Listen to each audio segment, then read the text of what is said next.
सर्वांना जय श्रीराम। मी कुलकर्णी आरबी मंडळाधिकारी निलंग्याला आहे। ह्या शिबिराचा प्रथमतःचा अनुभव आहे।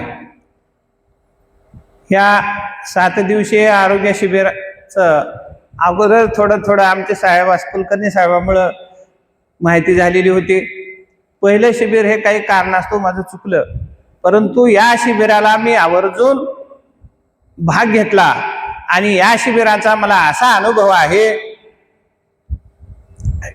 मला कोरोनामध्ये 2021 पासून बीपीचा त्रास आहे। कोरोनामध्ये मला भीतीमुळे बीपी झाली, वाढली आणि मग तेव्हापासून 2-3 वर्ष झालं मला गोळी चालूच आहे। काय करावं गोळी आमच्या फॅमिलीमध्ये नाही, गोळी बंद करायची नाही, डॉक्टरांनी सांगितल्याशिवाय गोळी बंद करायची नाही। दररोज गोळी, सकाळी उठलं की गोळी, नाश्ता, गोळी, नाश्ता, याच्यामुळे मी हैराण आहे। परंतु गुरुर ब्रह्मा गुरुर विष्णू गुरुर्देव महेश्वरा गुरु एक साक्षात परब्रह्म तस्मै श्री गुरुभ्यो नमः।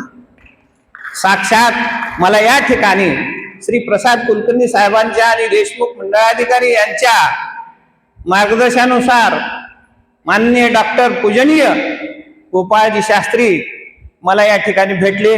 पहिल्याच दिवशी मी शिबिरात भाग घेतला आणि मी त्यांना संध्याकाळी पुस्तिका दिली आणि त्या पुस्तिकामध्ये ज्या कुणाला त्रास आहे, जो काही त्रास आहे ते लिहून त्यांच्याकडे द्यायचं। आणि त्यावेळेस मी माझं नाव त्या ठिकाणी घेतलं। मी त्या ठिकाणी सरांकडे गेलो, त्यावेळेस त्यांनी सांगितलं, मी सांगितलं की सर मला थोडं घुटणे का दर्द आहे। आज प्रत्यक्ष तुमच्या समोर मी मांडी घालून बसलेला आहे, मला मांडी सुद्धा घालता येत नाही। आमच्या घरचे इथं हजर आहेत आणि मी पहिल्या दिवशी डॉक्टर शास्त्री यांनी सांगितलं गोली छोड़ दो भाई, असं त्यांनी म्हणलं।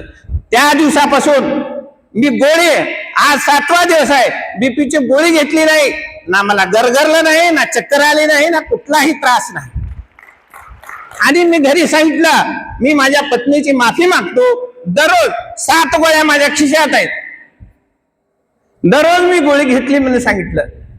परंतु मला या बीपीचा अजिबात त्रास झालेला नाही आणि शुगर मला पहिलं नाही, परंतु पहिल्या दिवशी मी थोडा नाश्ता करून शुगर तपासली तर 129 होती आणि ज्या वेळेस काल तपासली 6व्या दिवशी तर 73 वर आली, नॉर्मल बीपी आहे। हा पहिलाच मला अनुभव आहे।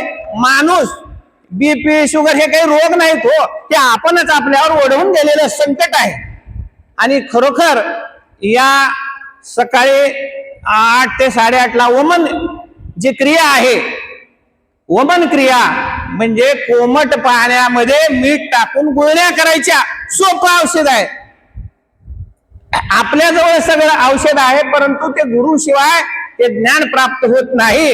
तर या शिबिरामध्ये सर्वांनी भाग घ्यावा। अतिशय उत्कृष्ट असं हे शिबिर आहे आणि सर्वांनी याच्या महत्वाचं जे ज्यूस आहे 3:15 वाजता, कारला, ककडी, टमाटर, याच्यामुळं शुगर कंट्रोल मध्ये येतो।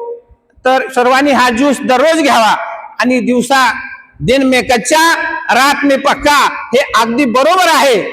तर तप, सेवा, सुमिरन आणि ध्यान, हे ध्यान जे आहे तर फार महत्वाचं आहे। सुरुवातीला काय होतं, थोडे आपल्या डोक्यामध्ये विचार येतात तर येतात, त्याला सोडून द्यायचं, जा बाबा मुंबई पुण्याला म्हणायचं, डोळे झाकायचे, 20 मिनिट 30 मिनिट ध्यान दररोजच करायचं। आणि मी ते आता कुटुंबासहित करण्याचं ठरवलेलं आहे। यापुढे ज्यावेळेस शिबिर होईल आम्ही फॅमिली सहित या ठिकाणी सहभागी होणार आहोत। धन्यवाद। बोलण्याची संधी दिली, सर्वांचे धन्यवाद।